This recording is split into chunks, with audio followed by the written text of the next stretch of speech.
안녕하세요. 하루 필수 말씀 충전 하필 큐티 조정환입니다. 오늘 함께 나눌 하나님 말씀은 누가복음 7장 1절에서 17절까지 말씀입니다. 네, 함께 읽으면서 묵상하도록 하시죠. 예수님께서 자기의 모든 말씀을 백성들에게 들려주신 뒤에 가버나움으로 가십니다. 어떤 백부장의 종이 병이 들어서 죽게 되었는데 주인에게 소중한 종이었다 이렇게 이야기를 하고 있어요. 백부장의 평가를 보면 이 백부장이 예수님의 소문을 듣고 유대 사람들의 장로들을 예수님께로 먼저 보내게 되거든요.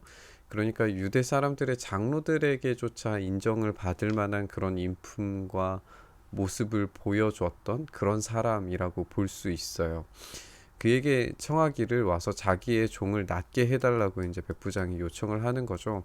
그들이 그러니까 이 그들이는 유대 사람들의 장로들이 예수님께로 와서 간곡하게 탄원을 합니다. 그는 선생님에게서 은혜를 받을 만한 사람입니다라고 이야기를 하면서 유대 사람들의 장로들의 평가가 굉장히 좋다는 걸 우리가 알게 돼요. 여기에 이 소중한 종이 누구인지 정확하게 알기는 조금 어려운 점이 있어요. 이걸 무리하게 해석을 해서 무슨 이제 사랑하는 종으로 해석이 될 수 있기 때문에 이걸 뭐 동성애적인 종을 이야기한다고 좀 무리하게 해석한 사람들도 있었는데 적절하지 않죠. 왜냐하면 유대 사람들의 장로들이 그런 사람을 인정해주고 나게 할 만한 그런 사람이다라고 그렇게 해줄 리가 없잖아요. 그러니까 너무 이렇게 무리하게 해석해서는 안 되는 부분들을 밀고 나가지 않았으면 좋겠어요. 어쨌든 이 사람의 그러면은 정체가 뭐냐? 마태복음 8장 5절에서는 이제 조금 더 병명이 자세하게 나오면서 중풍 걸린 사람이라고 그렇게 표현하기도 하고 요한복음 4장에 보면은 왕의 신하에 대한 비슷한 맥락의 이야기가 있는데 거기에서는 이제 아들로 그렇게 나오게 되거든요. 그러니까 정체는 모르겠지만 어쨌든 이 백부장이 이 사람을 굉장히 인격적으로 소중하게 대하고 있음을 우리는 알게 됩니다. 그 정도까지 우리가 정리하는 게 딱 적당할 것 같아요. 어, 백부장에 대한 장로들의 평가는 뭐냐면 우리의 민족을 사랑하는 사람이고 우리에게 회당을 지어 주었다라고 이야기를 하고 있어요.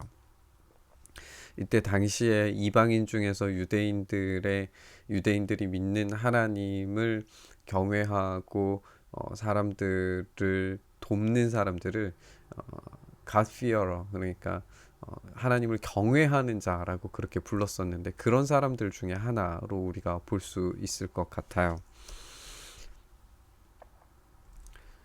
예수님께서 그들과 함께 가세요. 그러니까 치료해 주러 지금 이동을 하고 계시죠. 예수님께서 백부장의 집에서 그리 멀지 않은 곳에 이르렀을 때에 백부장은 친구들을 보내서 예수님께 이렇게 아뢰게 합니다.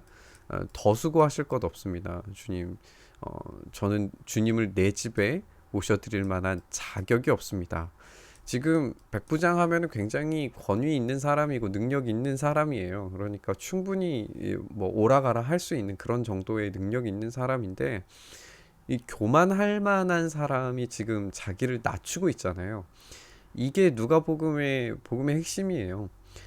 교만한 자들은 하나님께서 낮추시는데 낮춘 자들은 자신을 낮추고 겸손한 자들은 하나님께서 그를 들어 올리세요. 높여 주세요.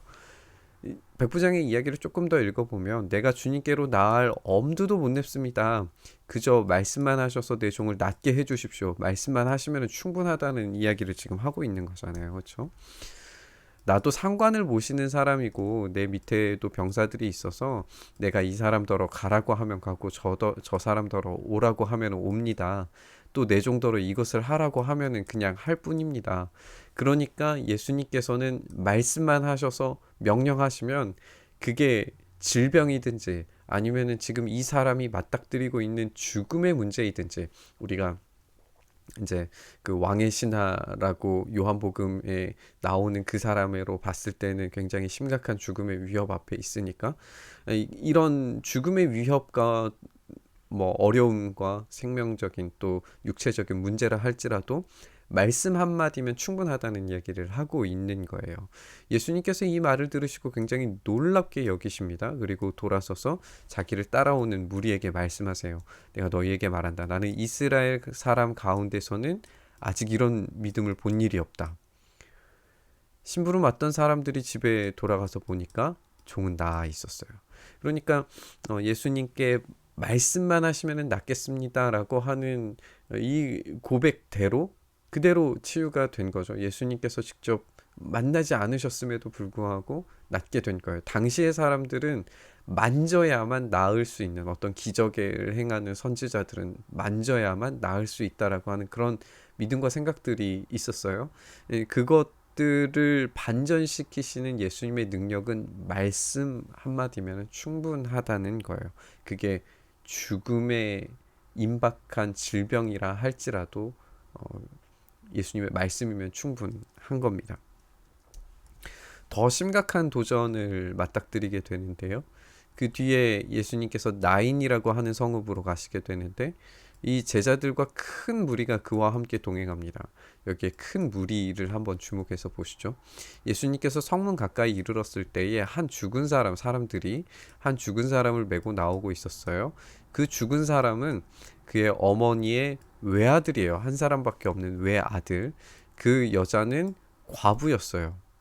그러니까 지금 이 과부인 이 여인이 살아남을 수 있는 방법은 이 외아들밖에 없어요. 이 외아들의 도움밖에는 의지할 데가 없어요. 그런데 이 성에 많은 사람이 이 여자와 함께 따라오고 있는 죽음의 행렬이에요. 예수님의 큰 무리와 이 죽음의 행렬, 많은 사람이 여자와 함께 나오고 있는데 이 두 무리가 지금 맞닥뜨리고 있는 거예요. 주님께서 그 여자를 보시고 가볍게 여기면서 말씀하십니다. 울지 말아라. 예수님의 이 위로가 어떤 식으로 이루어지게 되는지 우리가 잘 알고 있지만 한번 묵상해 보시죠. 그리고 앞으로 나아가셔서 관에 손을 대시니까 메고 가는 사람들이 멈춰 섰어요. 예수님께서 말씀하십니다. 젊은이야, 내가 내게 말한다. 일어나라. 말씀하시면은 죽은 자도 일어나시는 거예요. 그러니까 죽은 사람이 일어나 앉아서 말을 하기 시작을 합니다. 예수님께서 그를 어머니에게 돌려주셔서 이제 다시 집으로 돌아가게 하시는 거죠. 그래서 모두 두려움에 사로잡혀서 하나님을 찬양하면서 말하기를 우리에게 큰 예언자가 나타났다 하고 하나님께서 자기 백성을 돌보아 주셨다라고 그런 이야기를 하게 되는 거예요. 지금 죽음의 행렬과 생명의 행렬이 만났을 때에 이 죽음이 너무나 쉽게 정복되는 모습을 우리가 눈으로 확인을 하게 되는 겁니다. 이 예수의 이야기가 온 유대와 그 주위에 있는 모든 지역에 퍼지게 되었다라고 오늘 본문은 마무리를 짓습니다. 지금 백부장의 종도 마찬가지고 오늘 이 나인성 과부의 아들도 마찬가지고 어떤 죽음의 위협 그리고 자기의 소중한 사람을 잃어버리는 어떤 그런 가슴 아픈 헤어짐의 순간들을 예수님께서 말씀 한마디로 극복하시는 장면들을 우리가 보게 됩니다. 이 과부의 아들을 예수님께서 낫게 하시는 장면은 참 인상적이에요. 생명의 행렬과 죽음의 행렬이 맞닥뜨렸을 때에 이 죽음의 행렬이 너무나 쉽게 기쁨과 회복과 놀라움과 두려움과 찬양의 행렬로 변화되게 되는 거잖아요. 예수님의 말 한마디에 예수님의 그 긍휼의 마음이 죽음의 행렬을 돌이키게 만들고 다시 생명의 길로 그리고 경배와 찬양의 길로 이끌어가는 이 모습을 우리가 보게 돼요. 그게 예수님의 말씀 한마디면 충분했던 거예요. 앞서서 이제 백부장의 사랑하는 종 이야기도 마찬가지였고 예수님의 말 한마디면 죽음도 어떤 질병도 다 낫게 될 수 있다는 그런 믿음이 이 오늘의 본문의 장면들에서 쏙쏙들이 등장을 하게 됩니다. 우리의 믿음은 어떤가요? 우리는 죽음의 행렬에 서 있는 사람입니까? 아니면 생명의 행렬에 서 있는 사람입니까? 백부장의 어떤 이런 믿음의 고백들이 우리의 고백들로 예수님께서 말씀하시기만 하면 해결될 수 있으리라고 하는 어떤 그런 믿음으로 우리에게 오고 있습니까? 아니면 죽음의 행렬에 우리가 동참한 채로 있습니까? 우리가 함께 이 말씀 묵상할 때에 말씀 한마디면 충분한, 예수님 한 분이시면 충분한 그런 믿음을 우리가 갖게 해달라고 기도함과 동시에 우리가 이 생명의 행렬로 걸어가는 예수님의 이 발걸음, 그리고 이 어머니의 외아들을 살리시는 이 장면 가운데에서 하나님 아버지께서 그 외아들을 죽음의 길로 그리고 다시 생명의 길로 바꾸시는 이 죽음과 부활의 이미지들이 여기에 녹아져 있는 것을 우리가 생각을 해본다면, 결국에 예수님께서 이 죽음의 행렬로 들어가시게 될 거고, 그 죽음의 행렬을 뛰어넘고 변화시키시고 그것을 완전히 뒤집어 놓으셔서 죽음의 길로 가는 것처럼 보이지만 결국에는 생명과 부활의 길로 바꾸어 놓으신 하나님의, 우리 주님의 역사를 발견하게 될 거예요. 우리가 그 행렬에 동참하는, 그래서 죽음의 행렬에 멈춰서는 게 아니라 십자가를 지나 부활의 행렬에 동참하는 우리 모두 될 수 있었으면 좋겠습니다. 이렇게 오늘의 묵상이 우리의 죽음과 부활, 그리고 주님의 말씀 한마디면 충분하다는 그 믿음의 고백들을 담아 이 말씀 함께 묵상했으면 좋겠습니다.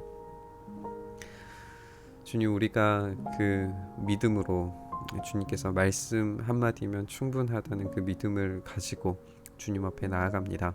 주님, 오늘도 우리의 삶 속에 그 말씀으로 인도하시고 역사하셔서 우리에게 들려주시는 그 생명의 길로 우리가 온전히 따라갈 수 있도록 도와주시고, 주님의 그 십자가를 지나 부활로 가는 그 죽음을 뛰어넘는 생명의 행렬 가운데 우리가 동참하게 하시고, 비록 지금 우리의 눈앞에 보이는 길이 죽음으로 십자가로 나아가는 것처럼 보여도 그 길을 뛰어넘어서 유일한 독생자이신 예수 그리스도의 다시 부활하심의 놀라운 부활의 행렬 가운데 우리가 온전히 세워지는 삶 살아갈 수 있도록 도와주시고 인도하여 주시옵소서. 이렇게 우리와 함께 하시기를 간절히 소망하며 우리 주님 예수 그리스도의 이름으로 기도드리옵나이다. 아멘. 오늘 부딪힌 말씀 가지고 함께 기도의 자리로 나아가시죠.